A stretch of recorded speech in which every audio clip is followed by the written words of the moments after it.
Welcome to Off the Couch, where psychology meets everyday life. I'm Dr. Greg Cason, here, psychologist, here with producer Brian Gomez. And we also have Tony on the board. Thank you. Hi, Tony. Hello. Happy New Year. But today we have a very special guest. Today we have writer, was an actor, director, producer. Oh my gosh, you have so many titles. We have Bruce Reisman. I met him at a wrap party for his latest creation, Married Alive, starring David Chokachi, who's a friend of the show. David is an incredible guy, and I was so happy to meet him. And when I heard from him about you and all that he experienced with you, I just had to meet you. So I'm so glad to have you here. Let me introduce you if I can. Okay. I'll do the best I can. Bruce Reisman began his remarkable career as the youngest produced television writer in history at just 12 years old, penning a script for Voyage at the Bottom of the Sea, which I loved, by the way. That was a great show. It's what got me into it. And you were stunning Hollywood mogul Irwin Allen, Disaster King himself. I mean, this is so cool. You were mentored by Disney writer Louis Pelletier, or is it Pelletier? Pelletier. Yeah, sorry. Pardon me. Bruce honed his craft in dialogue, humor, and emotional storytelling, contributing to iconic shows like Bonanza and The Big Valley. Bruce's passion for the theater flourished at Cal State Northridge. I'm an alum. I got my master's degree. He earned acclaim. I didn't earn acclaim there, but he earned acclaim there as a visionary director. They compared you to Orson Welles. Well, my teacher, my professor did. Well, it's still very high. It's high compliments. His talents extended to television with credits on Chips. You worked out at Chips out the gate with Larry Wilcox. Right out the gate. Yeah, that you were instantly on staff on, which was a #1 show. The Fall Guy, T.J. Hooker. These are shows like of my childhood that were just absolutely amazing. St. Elsewhere. You were known for elevating Los Angeles theater. Bruce became a respected playwright and director, crafting productions praised for their emotional depth and innovation. And we're going to talk about that because I think that's where you really excel, is bringing emotion to these kind of very masculine types of roles and things. Because when I'm watching the kinds of shows you used to did, I was so impressed with the emotional depth, but yet at the same time it was these kind of stereotypically masculine people who were producing that. It was interesting. I did, when the staff work sort of dried up, I was put under contract to Warner Brothers as a script doctor, mostly put on shows for women because I was able to write well for women. And I can't name the shows because of non-disclosure, non-circumvention, but some were very big. And I wrote for some very important actresses that respected me. They asked, who wrote this, to the boss, and they said, this guy, and they said, well, sign him up. And I'm able to write women very, very well. Wow. And I think it's because of my mom. I had a very close relationship with my mom. You grew up here. I grew up in several places. I was born in Chicago. Oh, born in Chicago. Moved out here when I was 8. Uh-huh. Then moved to New York when I was 22, went back and forth. Yes. And came back when I started doing contract work, and then always was in New York half the year. So I've been all over the place. Oh, yeah, no, that's incredible. We didn't even go into that. I mean, your life, you became an actor early on as well. Oof, not too good, though. But you were, didn't you play Barnabas? Barnaby. Yeah, Barnaby in Hello, Dolly. Yeah, I did. I did a tour of that. I was the standby for the kid who did the movie, Danny Locken, who sadly passed away. But we became friends, and that's how I got in the movie version of Hello, Dolly. But yeah, I toured. I was with that for almost a year with a lot of crazy ladies like Mary Martin and Betty Grable, Eve Arden, Phyllis Diller. So, oh my God! Yeah, that's where I learned about women. They were all broads. Oh, like the greatest of them all. All of them. Eve Arden was the best. I will say, this is my exact opinion. Eve Arden is the best. She's one of my all-time favorites. They were amazing people. And the way it would work is that one would come in for like 4 weeks, and then as soon as that fourth week was up, the other one would come in and rehearse with the company manager. But they'd always clash. So if Eve Arden came in and took over for Betty Grable, wow, they had history, and I could tell stories. Like not great history. There was some tension between the two? Well, there was some stuff, that Eve Arden, between Harry James, that was Betty Grable's husband, which I found out. I was just 17. Oh. And so they didn't like each other. And I actually wrote a script about them many years ago called The Summer I Saw Stars. Wow. Yeah, so I tried to explain to Brian who these people are. So, Brian, did you see Grease? Oh, no, but I know. She was the principal. She was the principal in Grease. I mean, I feel like that Armis Brooks. Yeah, she was amazing. But I'm old, so you guys are all kids. Oh, I know Armis Brooks. I know Mothers-in-Law, and you know, and she was in The Women, which is to me is like this great film about George women. Cukor. Yeah. Mm-hmm. I knew him. Oh, wow. Yeah. He was very nice to me. He was a nice guy. Wow, these are incredible. So basically, I could maybe ask, who didn't you know? Because I had a mom. Briefly, I had a mother. Yeah, I did not have a happy childhood. So my mother got me out of the house because through her charities, she did a lot of charity work, and she worked with the wives of all these producers, writers, and directors and musicians. And I was able to spend a lot of time. She would just drop me off on the lots after school. And I would be there till like 7 o'clock, and she'd come and pick me up. And during the summer, that was my summer camp. I was either at Disney Studios for like 3 summers in a row. The first movie I saw filmed was Mary Poppins. Wow. I was 13 when that happened. Wow. So I've had Barry, my publicist, thinks I have this incredibly interesting life, but that's all I knew. So to me, it's nothing. It's like summer camp. You may have gone to football camp. She may have gone to, Barbie camp. But I was at the studios.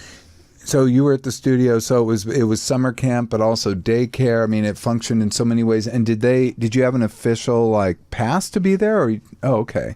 Yeah. So you were just allowed to roam free? No, I wasn't. I didn't roam. The only place I could roam was at the Disney Studios, because Walt treated everybody like family. And once he got to know me, and I would be palling around with Kurt Russell, because Kurt Russell was, as a kid, was under. Yeah, we're the same age exactly. Yeah, and I feel like I'm boring, but no, go. But years later, fascinating. Kurt Russell did a TV series called The New Land, and it was in '72, I think, and I got cast in that, and we hadn't seen each other in 10 years, but we would take a helicopter from Warner Brothers right across the street out to Lake Sherwood with Bonnie Bedelia and all that. I mean, it was an amazing life, but I was a terrible actor, so I got out of that really quick.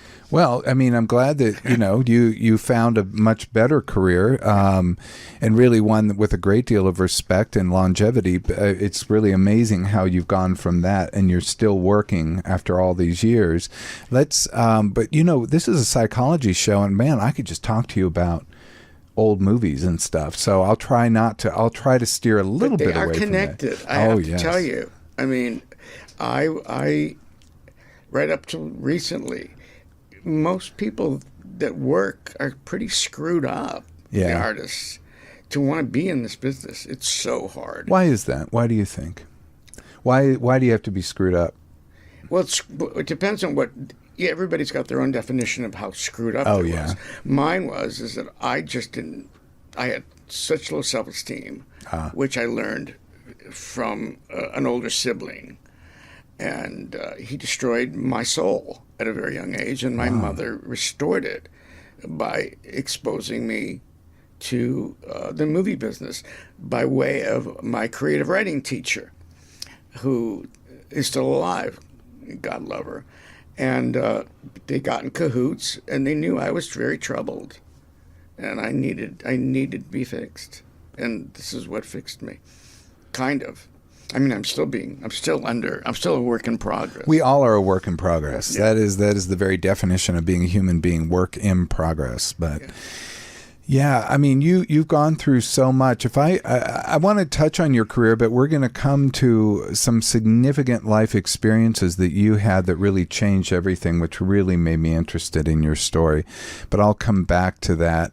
I do want to talk about some of I've watched some of your films and TV. There's no possible way a human being could watch all that you've written. Thank you. That's like, I hate to say it, you've done way too much, but it was very significant. But I watched a TV show that really stood out for me, and I wanted to talk with you about that.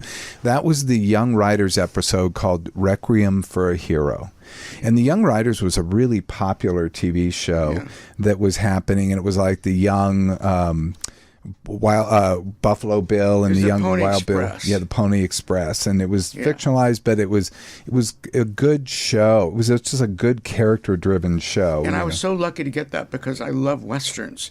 And it was my reconnection to Westerns. Because when I was also a little boy, Bonanza was my thing. Oh, yeah. It was like a religion. Uh-huh. And ironically, Pernell Roberts, who was on Bonanza, played the guest star in Requiem for a Hero. And I got to meet him after all these years, because I never met him because he left Bonanza before I forced myself onto the Paramount lot, where that became summer camp. But I met him when we were all honored by the National Cowboy Hall of Fame for that. I'm very proud of that show. Very proud. As you should be. I was really floored by this show. So I just want to give the brief of this show, the one that you wrote. It's a young Buffalo Bill, William F. Cody, played by Stephen Baldwin here, very young Stephen Baldwin, who is Alec Baldwin's brother, by the way. I'm just explaining to him. He was such a lovely guy. He meets his hero, Hezekiah Horn, who's Pernell Roberts. Yep. And he's a legendary figure. He wrote these books on the West, and people wanted to, all these people wanted to go out West to experience and to be exposed to what he was experiencing. So he was this inspirational figure, and this Pernell Roberts character, Hezekiah Horn, then has really a crisis of conscience during this or has been having it, and you're exposed to it, and you really watch his journey as he goes through this. And I wanted to talk with a little bit about it, but to say that I was really struck by this because here he is, a writer. It wasn't lost on me that this is a writer a writer, not a R-I-D-E-R, but a writer, much as yourself, that was writing about these things and writing about things that have unintentional consequences.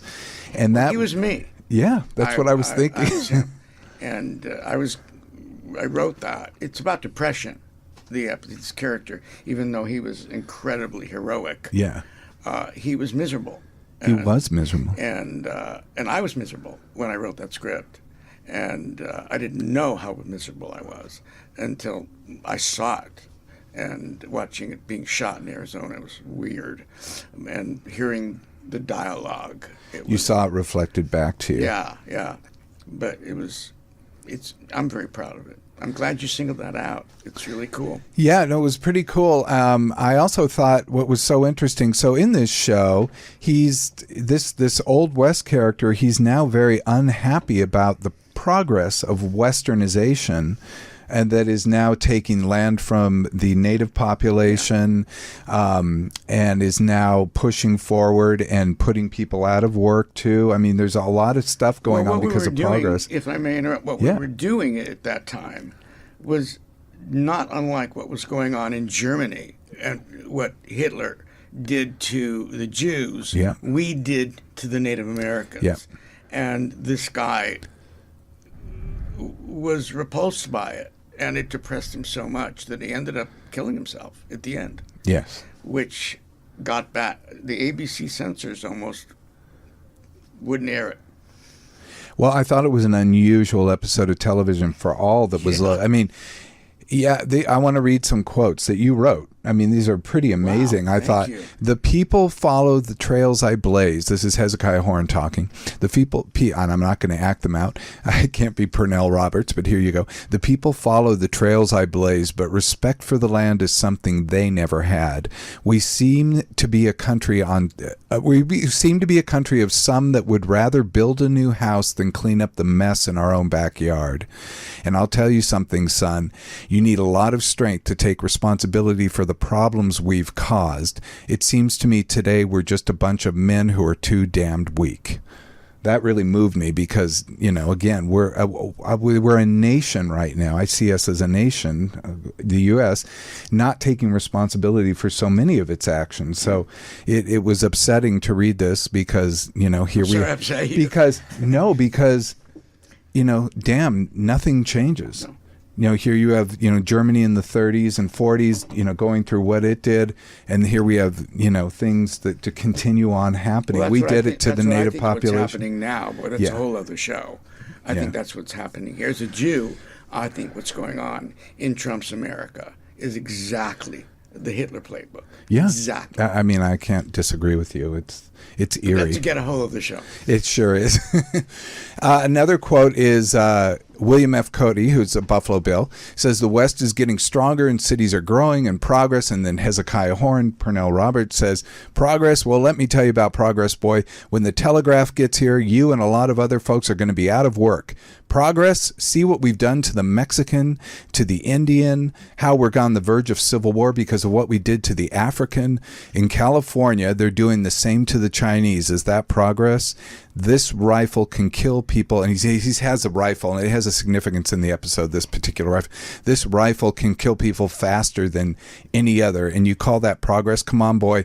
Can't you see where it's leading? And he eventually says, ashes. This is, it's my body, whatever else. Ideas, ashes. Yes. I don't remember writing that. Wow. Weird. No, well, What was that, 91? I think it was. Yeah, it was a while back. But Wow. I thought that was it was 1991 you got the award for the National Cowboy Hall of Fame. You were inducted into the Hall of Fame. It's another great thing. I mean, and when I accepted it, I was standing next to Kevin Costner because he won for Dances with Wolves in the feature category, and I won for television. Interesting about the business. May I tell you a little story? Yes. About Requiem? Back in those days, shows were staff written. When I was working, like for Irwin Allen and stuff, it was the opposite. Shows were written by many different writers. Mm-hmm. Now, by the time we got to the young writers, they were doing 22 episodes. 2 episodes a season were allocated to outside writers. Oh. And you had to go in and pitch. And my agent, Mark Lichtman, who I'm still with, Wow. I love him, signed with him in 78. Wow. He said, you should write for that show, and I know the producer, Jonas McCord. I'll get you a pitch session. Long story short, my show was the only show that was outside written, and it won the award. But this is how devious the business was. The other writers despised me because my show got honored. And they didn't tell me that I won the award until 4 days before the event. I had to read it in Variety. No. So I called my agent. He was enraged. He called MGM, and I was on a plane in 2 days to go to this event. And they didn't even know I was coming. And I showed up the day of the awards dinner and was sitting at the young writers' table. They did not think I was going to be there. Someone else was going to accept the award for me. They had a table and didn't even invite you? Did not invite me. That's insanity. Yeah. Nope. But I sat with Pernell Roberts and Stephen Baldwin and all of them. And then they announced my name, but my God. And Virgil W. Vogel, the guy who directed it, he won. But he remembered me because he directed a lot of the Big Valleys that I watched. But I was only 14. And here I was in 1991 winning this award, and he directed it. Isn't that weird? Yeah. But they wanted nothing. They were jealous. Yeah, I hear things like this in Hollywood all the time. And, Yeah, but it was fun. It was fun. I had a couple drinks, and it was just, hi, guys. good for you for showing up. Kidding me? I wanted that damn award. Yeah. But I mean, it was a significant show, and I was really struck by your writing because, again, it's like true masculinity. If we're going to talk about masculinity, I think we have a false sense of what masculinity is. It's like everyone's got to be a bully and hate people and put them down and be, win and be on top. I hear all these words, and I feel like that's an expression of weakness. But do you remember the B story was extremely important? Oh, yeah. Because the kid... another character who was very sweet and sensitive and soft, and he was dating the girl, the tough girl who was kind of one of the pack. To be a boy. Yeah. And it was she's going to lose her virginity. Yeah. On this show, and he was terrified, and she had to sort of be the guy and say, "Don't worry, I'm cool," and that's how guys are, really. I think. Yeah.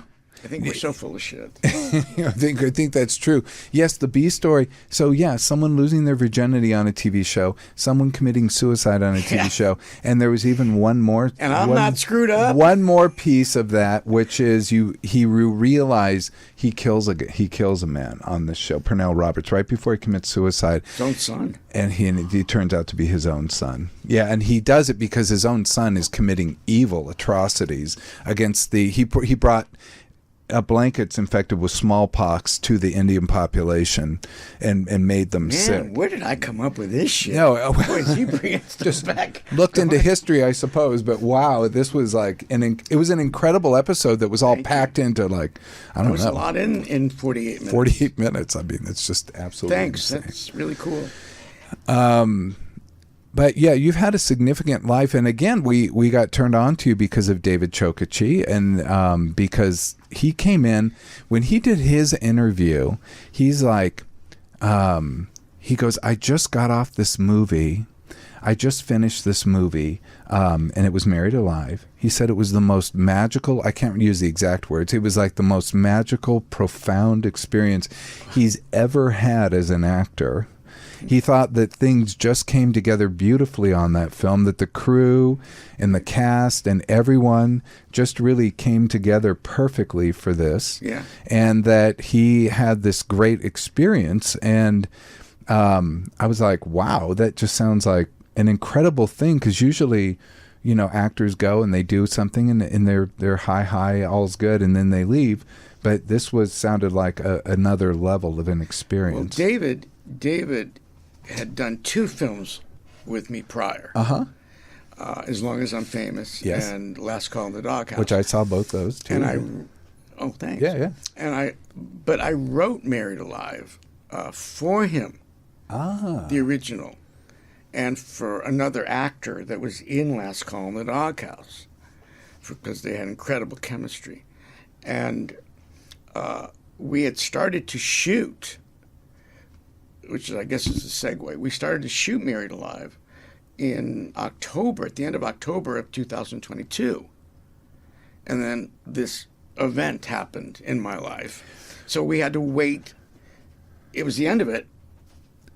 We thought it would never happen because I wasn't supposed to survive. So you were in the middle of shooting Married Alive. We had shot one day. You'd shot one day, and then you had to go in for a minor medical procedure on November 4th. November 4th. I didn't have to. I mean, I'd had it. I had a little hiatal hernia that was giving me some problems with eating, and I was shooting a movie and I wanted to be more comfortable. And I was. Do you want to talk about this now? Let's do it. And November 4th, 2022. So very recently, just in the last few years. Yeah. It feels like yesterday, but it also feels like a lifetime ago. Yeah. It's real weird. But you'd understand what that means. Yeah. And I was told it was going to be like a 2-hour procedure. Mm-hmm. And when I went in, I had asked a million times, are you sure? Because if I'm going to stay over, I have to find a place for my dog. Oh, no, you'll be home by 5 o'clock. And I woke up 3 weeks later in another hospital. And ironically, the first face I saw, no bullshit, was David Chokachi. Oh. because he had been called by my cousin who had my power of attorney. He was one of like 4 or 5 people outside the family to come say goodbye, because they were going to pull the plug and take me off the ventilator because I was not responding. And I woke up and, hello, everybody. I had no idea what had happened. So you just woke up and then... They told me what had happened. Okay, and you told what had happened, and tell me about what happened after. What happened was when I went in for the original surgery, the surgeon, who turned out to be not even board certified to perform thoracic surgery. No. He oh my goodness. He shredded literally my esophagus. And while he was trying to repair it, he made it worse. And I was bleeding to death. And fortunately, my personal physician, a guy named Dr. Tim Stacy, who pretty much saved my life, and he's my best friend. He produced my first 2 movies. No, wow. Last Call Very in the cool. Doghouse and As Long as I'm Famous? Yeah. But the anesthesiologist knew that we were very tight. And Tim was not supposed to be working that day. He was off on Fridays. But she called him and said, your friend is dying. Get over here. And he came. I'm not a doctor, but he basically burst into the room with his scrubs and said, sew him up now. Wow. And he shipped me to another hospital immediately, Tarzana Hospital, where 2 surgeons just stopped the bleeding. That's what they did. But I was on the ventilator from November 4th for 3 weeks. Which is extremely significant because that's a very long time to be on a ventilator. It's a tube down your throat that's basically pushing air into you, and it's very hard on the esophagus and the whole system. Well, I didn't have an esophagus. You didn't have one it at that time. Oh, my goodness, yes. So then I woke up, and we were talking about Married Alive. So I began this incredibly long journey of recovery. 4 surgeries, 3 more times on a ventilator. But what kept me going was it sounds so corny, but my agent, Mark Lichtman, came to visit me at the ICU. And he said, if you get through this, you've got to make Married Alive. That's incredible. And you got it. He says, that's your best script. But in the process of recovery, I rewrote Married Alive between being unconscious and made it a much stronger script about psychologically, and that's why David was so excited, because it was what started as a good action movie turned into an action movie that was about something. It was about physical pain. It was about twist of fate, how we take each day for granted. It's about a father and son who. A grown-up son. He's a single dad, and the son is going to get married, and they're going to go on one last father-son camping trip before the kid gets married. And a twist of fate happens. The Jeep goes over a cliff and pins the son in a riverbed that's rising. And David, Mack is his character, has to go on foot for help because there's no cell service out in the middle of nowhere. While his son, Tony, played by this wonderful actor, Alan Williamson, it's about what happened to me. Wow. It really is. It's all metaphors. You know, who helped me, who saved me, who was there, how time is of the essence. Me, when I was in the hospital at USC, I was so out of it that I would hallucinate, and my cousin would come in and visit me, and she'd say, you were reciting Camelot, monologues from Camelot. So I put that into the movie. And perfect. I mean, so it became incredibly personal, and the crew knew that, because I was not well. I really wasn't well enough to shoot, even as recently as last fall. It was a very rough location. I was out of breath because they damaged my left lung also. But this crew was told, back to David. He shared with everybody what I'd gone through. Not everybody knew. So they all treated me, not with kid gloves, but like this is a miracle movie. It shouldn't be. And they all treated it, from the grip to the script supervisor to the costume. Everybody was so buoyant and joyful to be alive. That's what I got. Wow. There was never a complaint. Wow. Never a problem. And laughter every day. Wow. I mean, every day. And I was the first one to make the jokes. You know? And it was a tough shoot. But David will tell you, but everybody will tell you. It really, if you like the young writers, Married Alive, I'm going to be watching the first cut next week. Oh, wow. But I've seen all the dailies. I had to go through 40 hours. And it's really something. The performance. David gives a performance.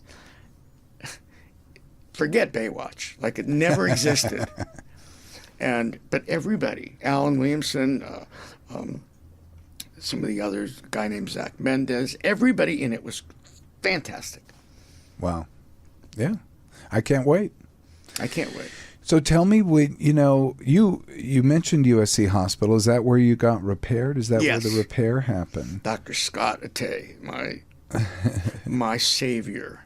and So his you team. had to go through several surgeries. It wasn't just like somebody just sewed you back up and all was no. good. I'll tell you them real quick. Yeah. I had the one where they slashed me, Mm-hmm. and then I had to heal to prepare for an esophageal transplant, in essence, which would be done at SC. But in the interim, because I didn't have an esophagus, they had to slit my throat and create like a colostomy bag on my throat. Mm-hmm. Because if you swallow and it goes in your lungs, you die. And I was attached to a feeding tube. So I was on this I couldn't swallow anything or I would die. So I was attached to this. And that's why my voice is the way it is. I'll be sounding like Robert F. Kennedy Jr. for quite a while. But in order to, it's called a spit fistula. Ah. And it's basically a colostomy bag for spit. Mm-hmm. And I had to be on that for 18 months, no food. So then I had to have, after I had my esophagus repaired, Mm-hmm. we had to wait to see if the esophagus was going to work so he could take me off the bag. And that was 2 surgeries. And that was in October of 2023. Wow. And it was rough. It was rough and lonely. So this is a full year later. You're going through yet again. You're still in the I have to go hospital. every 3 months to 6 months to have my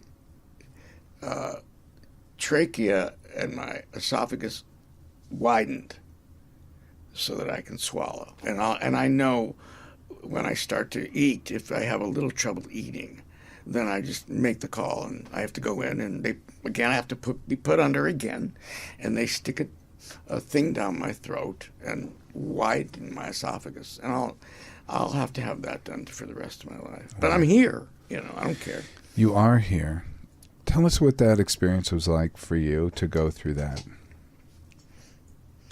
Oh, it was terrible. Hmm. It was disbelief. Mm-hmm. Disbelief. Today, as I sit here, disbelief. Because what you have, I remember only the bad stuff. I remember the rehab. I was in a rehab, and I was surrounded by, it's not really rehab. It's a place to keep people alive. Mm-hmm. And I was surrounded by death. And I couldn't walk, so I was confined to a bed for 18 months. Wow. They'd get me up and put me in a chair. The loneliness was insane. Yeah. Because I didn't want anyone to visit me. Oh, you didn't? My cousins, my just family. David never saw me. I wouldn't let him come. In the rehab facility. What? You in the rehab facility? In the wouldn't- rehab and at SC. or I at the wouldn't- hospital? Even at home, I did not want people to come see me. Oh. I thought I looked like death. I lost I weigh 145 now, and I'm a slim guy. I was down to 109 Yeah, very thin. because I wasn't eating, Yeah. and I really looked. I didn't want anyone to see me this way. Yeah. You know, Yeah. I wanted them to remember because I thought I was going to die. Yeah. You know, I wasn't sure. You know, because I kept dying.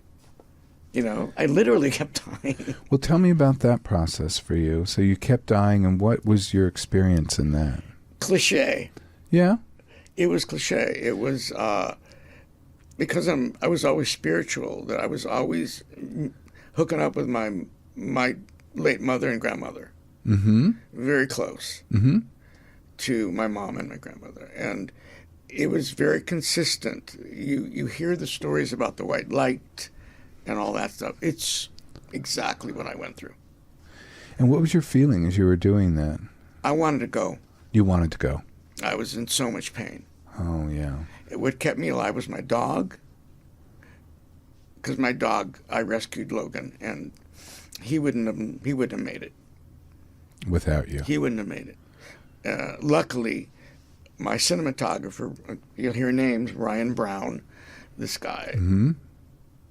I didn't know, on the day it happened, Logan was alone at home on November 4th. Oh, yeah. And I found out when I woke up 3 weeks later Ryan was there. And one of the first questions, I go, what's going on with Logan? Ryan said, I've got him at my house. He kept him for almost 4 months. Wow. And took care of him for me. I mean, that's the good shit. That's the good stuff of what this happened. One of them. Many good things happened. But the actual physical, mental journey was, I wouldn't wish it on my worst enemy. No. The physical pain alone. Which you're still experiencing. Every day. I'm on pain management right now. Okay. Yeah. Yeah. And there's a good This chance. is depressing. Oh, no. Sorry. Well, I mean, this is just No. real life. This is just real life. Okay. So many people experience these kinds of major medical events and have surgeries and have, as a result of the surgery, chronic pain. Even though surgery is meant to correct, there's scar tissue left, nerve damage. That's what the problem is. The way scar tissue works. I have two things. Do you want to hear about pain? Let's do it. Okay. Let's hear pain. The way my pain is, it's twofold. Yeah. When they pulled the rib out, they exposed all these nerves, and the way they were explained to me, it's like centipedes, and they don't die. They're still in there moving around and kicking into tissue. So when they're dormant, like when I sleep, I don't feel pain, or if I'm on the medication. When the medication stops, the pain is like a sword coming right into my back. Yeah. Like before we started this, I asked you, could I take one of my pain pills? Yeah. Just in case. And the other is that because of all the surgeries, I have all the scar tissue inside. And the way scar tissue works is it acts like a vice. It squeezes my innards. So but I don't care. I'm fine. I work out every day because that helps.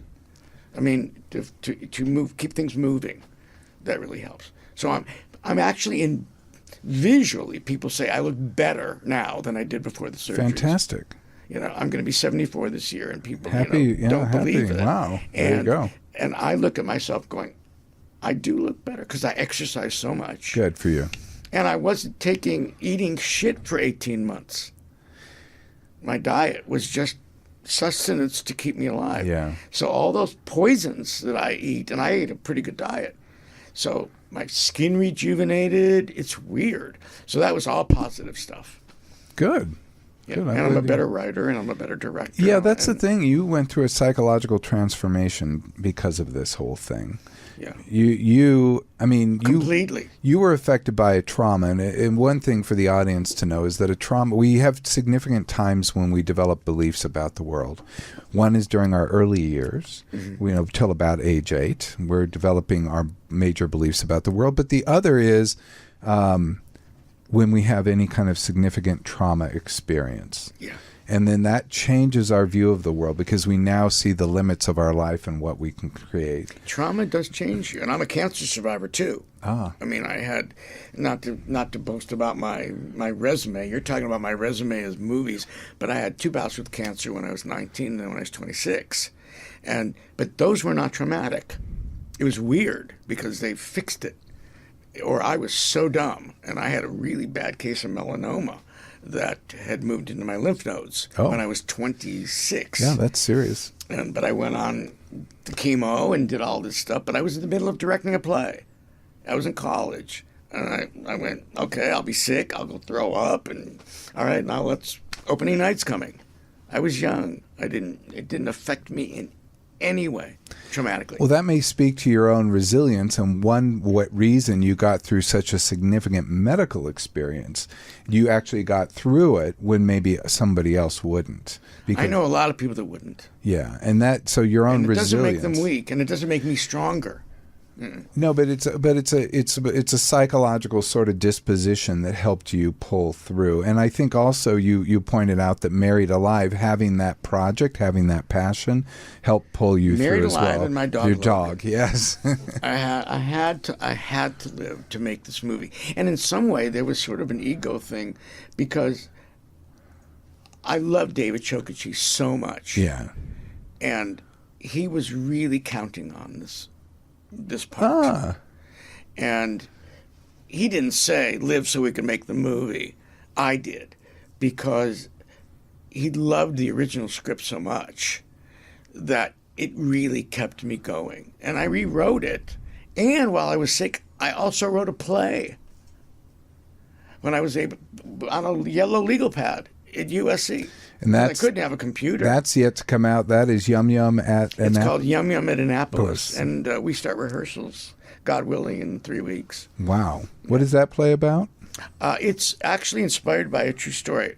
My hero that got me into writing was playwright Eugene O'Neill. Well, Eugene O'Neill. You can't do better. And the first play I ever read as a kid, I think I was 10, was Long Day's Journey into Night. Oh, now, wow. what does a 10-year-old know about Long Day's I Journey know. into Night? But I read it, and I fell in love with it. It spoke to me. And so this play, I became not a scholar, but I wanted to know everything about Eugene O'Neill. And before he started every play, especially Long Day's Journey into Night, he wrote outside on his porch. He had two homes, one on the East Coast and one on the West Coast, with his wife on the West Coast. And he would rebuild his front porch before writing a play. Interesting. And in my story, he's got consumption already, by the way. He's not a well man. And he's about to write A Long Day's Journey Tonight, so he hires a handyman, a kid, who is a young merchant marine. And it's in 1939 as the world is about to go to war. And it's about this relationship. It covers 2 weeks from this friendship between this great playwright and this young actor wannabe, who's also a carpenter type. He's a carpenter. Yeah, he answers an ad to apply for the job. And the title, Yum Yum at Annapolis, people go, what is that? And real quickly, when Eugene O'Neill says, you're an actor, what have you done? Well, I played Yum Yum at Annapolis because it was an all-male academy, and they would put on plays. So they put on The Mikado, and he was but Yum he Yum. played Yum Yum. And that's how the title, I couldn't get away with that title if it was a movie, because you have to be very clear. I'd have to call it The Porch. The Porch. But that's what it's about. Well, that sounds really interesting. Yeah, I'm really proud of it. Yeah. It's very intense because I wrote it at the height of my weirdness when I was sick, because I was on a lot of pain medication, really heavyweight stuff, not like now. And now when you read it, do you change things because you're like, oh, I was, really on a lot of medication, or does it in fact still hold up? When I first finished it, I wanted to hear it read aloud like we all do. And I couldn't find L.A. actors to read it for me. And I was going to pay them. Oh, no, we don't want to do plays. So I found, through a friend in New York, a young actor who lives in England, okay, and an actor in New York, both working guys. The guy that was in England was doing Wicked on the West End. Oh, never wow. met him. And this other guy was doing a TV series here. And I don't want to name their names because... Yeah, no problem. But they read it, and I made changes since then. 'Cause it was just too long. So I cut it, but then I heard it again in casting the part of Gene. There's Gene and Eddie. And I just heard it read, the self-tape that the actor did for me. And it was like hearing it for the first time. It was weird hearing it read aloud. It was so bizarre. Because I went, when did I write that? Oh, so it seemed almost outer worldly or other Completely out of the body experience. You know, I know we've talked your ear off, so I apologize for you've for We're done? because I well, I mean we only have unfortunately so much time. There's so much to go over with you, but I'm wondering if you have advice for young actors, for people in life in general, people going through a medical experience. What advice might you have to share first for thing, us? Not to interrupt, the first thing that people ask me is that. And the first thing I always say, I do more now, is cliche. Live every day as if it's your last. That's great advice. That's such a cliche. And I'm still having trouble doing that. Yeah. And the second is get a second opinion. I'm not kidding. But I don't mean that just with doctors. I think in life. I think when your friends tell you that person's not good for you, you should listen. Ah. I think it applies to when mothers and sons, for example, when the mother says that girl's not good for you, listen. Yeah, mom's often right, isn't she? Yeah. But the other is for actors. Do a play. If you cannot be in any project that I direct, unless I'm forced to because of a name. If you haven't done a play, you can't be in my movie. So do a play. But LA, there's not enough money in it. When I was doing plays in the 80s, I would do a play every year. In LA, there'd be 60 equity waiver productions going on at once. In LA? In LA. Wow. Between 40 and 60. And actors would work for free. Because in those days, the casting directors, there was no self-taping. There was none of that bullshit. Yeah. They went out to see these actors in plays. Yeah, that's right. And yeah, they got cast showcases from and it. things. Yeah, I remember that. I do. It was remember like that. New York. Yeah. It was like New York. So do a play, but they won't. They're too lazy. That's too bad. I actually find plays magical. Myself, I belong to a couple subscription experiences, but, I have to say, I've noticed in LA, it seems like there's just not as much going on, but I didn't know that there was a reason for it. They won't do it. Doing my play is freakish, Yeah, but I haven't good done for one. you. I did one in 2016. I ran it for 6 weeks. It was a good play, but I ended up making As Long As I'm Famous from it. I adapted it into a movie. It was called Blank, but I adapted it into a movie and expanded it. And we can go into As Long As I'm Famous, but we won't be. But again, another writer, director, Sid Lumet, who he was one of my mentors, and it's about him. Wow. Yeah. Is that a true story about him? Or? It's absolutely a true story. Oh my goodness. Absolutely okay. a true story. Yeah. But he said to me when he shared some of these intimate details, he said, write about this when I'm dead. Not that I'm ashamed of anything, but he's got an interesting relationship with Montgomery Clift in it. He was only 24 in my movie. Yeah. And the actor that I cast, a guy named Aaron Force, eerily looks I looked Sidney up Lumet. I looked him up when he was young, Sidney Lumet. Yeah. And I could not believe how much your actor looked like Eerie. him. It was weird. Yeah, I Eerie. agree with that. And Aaron has been in every movie. He's in Last Call in the Doghouse. Uh-huh.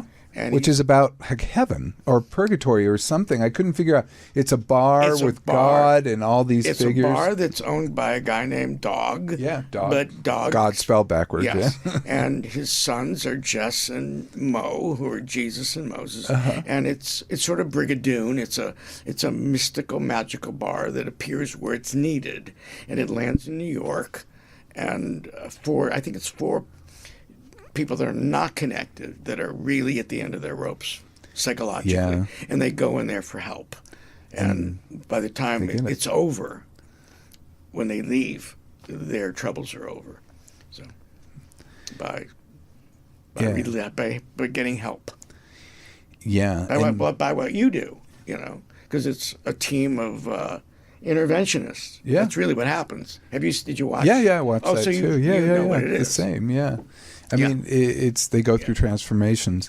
Yeah. Anyway, I think there's so much we could talk about, but unfortunately, we need to end. I'm very sorry about that because I This was think fun. you have a great story to tell, and I'm really Well, I'm thrilled that you grateful to be decided to here. join us. So thank you. I'm grateful Bruce. to be here, but everybody it's hard, but it's true.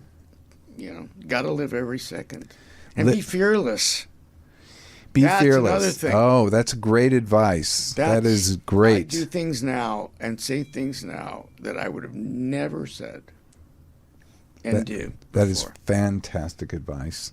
So be fearless. Well, that wraps up the show for today. I thank you so much. Thank you for listening to my yak. Yeah, I liked it. And a reminder to people to like, subscribe, to give us 5 stars. Links. I put Bruce's the IMDb's, references to the movies we're talking about. Also, your book you wrote, a link to that, and a bunch of other things, including studies and talks about PTSD. If you want to read more on the YouTube page, go to youtube.com/Dr. Greg. This is Dr. Greg, Brian, and the incredible Bruce Reisman. Thank you. Bidding you farewell. Thank you. Until next time, be present, be flexible, and be kind.